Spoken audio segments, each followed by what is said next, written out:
don't think we've done right by him in terms of his trauma and a lot of the medical issues that he's encountered, because so many of these think about it, these Afghan soldiers that came here, they lost 100,000 Afghan soldiers in the war.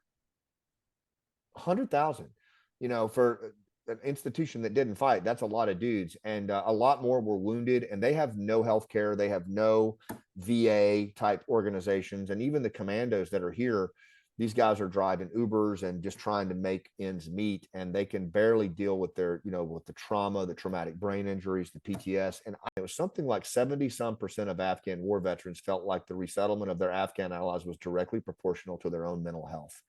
And I think as we start to talk about the moral injury that came from abandoning our allies, and just the noticeable silence of our generals and admirals, who, by the way, the retired ones too.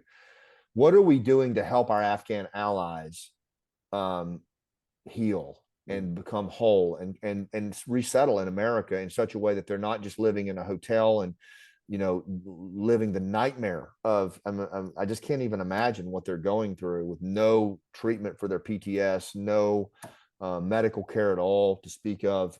That is inexcusable to me, to bring our partners over like that. And so where's that discussion? And it's not an easy problem, but I think the mental health of the global war on terror generation of veterans is directly proportional to our ability to answer that question.